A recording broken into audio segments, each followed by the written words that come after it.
History of the European moral, کہ یورپیوں کی اخلاقی جو تاریخ ہے اس پہ ایک کتاب لکھی گئی ہے، history of the European moral. اسی میں یہ بات ہے کہ لوگ کہتے تھے کہ لوگوں کا عقیدہ تھا کہ عورت جہنم کا، اور اس کو ذلیل سمجھنے کے لیے یہ بات کافی ہے کہ وہ عورت ہے۔ تو یہ لوگ اس طرح یورپ والوں کو نہیں لتاڑتے، اسلام کی چھوٹی چھوٹی باتوں کے اوپر انگلیاں اٹھاتے ہیں۔ یہ نہیں دیکھتے کہ ان لوگوں نے عورت کو کیا سمجھا اور کیا اس کے ذہن میں عورت کی کیا حیثیت ہے۔ اسلام نے تو اسے مالک بنا دیا، اسلام نے تو اس کو حقوق دے دیے، اور ایسے معاشرے میں حقوق دے دیے جس معاشرے میں کوئی حق دینے کے لیے تیار نہیں تھا۔ باہر کے لوگ کہتے تھے یہ کیا ہوا۔ آج جب مدینہ منورہ میں ریاست قائم ہوئی اور عورتوں کے حقوق بیان کیے گئے تو کچھ لوگ آ گئے نبی صلی اللہ علیہ وسلم سے کہنے لگے کہ یا رسول اللہ زائرنا النساء، اے اللہ کے رسول عورتیں تو بڑی دلیر ہو گئی، عورتیں تو بڑی دلیر ہو گئی۔ زائرنا،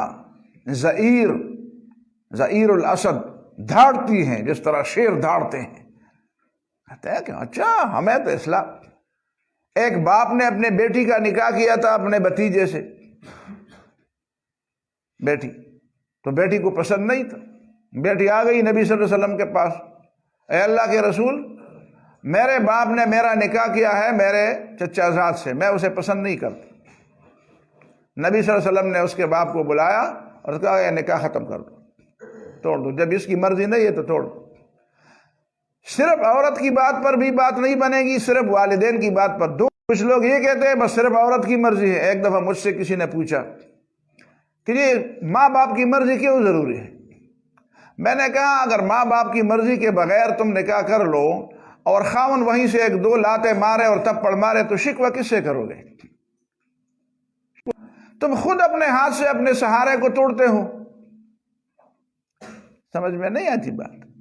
یہ تو ہے کہ خاوند کو بھی پتہ چلے کہ یہ عورت میرے پاس جو ہے یہ اس طرح نہیں ہے کہ بالکل لاوارث قسم کی ہے اور سیلاب کہیں اس کو لے آیا ہے۔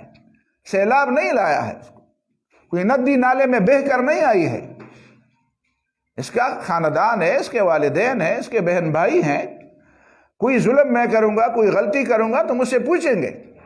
لیکن جو عورت خود اپنے خاندان، اپنے سہارے کو اپنے ہاتھ سے برباد کرتے، کہتے میری مرضی، بھاگتی ہے، کورٹ میرج کرتی ہے، کورٹ والے تو اس کو میرج دے دیتے۔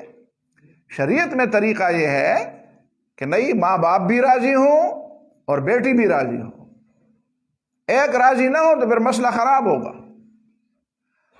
تو پھر اس بچی جو تھی اس نے اپنے والد سے کہا اور نبی صلی اللہ علیہ وسلم سے بھی کہا کہ اللہ کے رسول میرے والد ہیں، میرے والد، اس نے مجھے پالا پوسا ہے، یہ میرے والد ہیں، میں اس کی مرضی کروں گی۔ لیکن میں اس والد کو بتانا چاہتی تھی کہ اب زمانہ بدل گیا ہے۔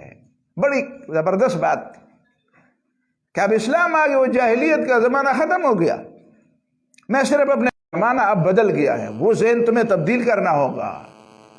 یہ طریقہ نہیں ہے کہ بیٹی کوئی ایسی بے جان چیز ہے کہ جس کو جہاں پہ بھی رکھو اور جہاں بھی بیچو۔ یہ بیچنے والی بات ہے، وہ جاہلیت کا زمانہ تھا۔ اب اسلام کا زمانہ آیا ہے، اسلام نے عورت کو حقوق دیے۔ سمجھ میں آتی ہے بات؟ کمال کی بات کی۔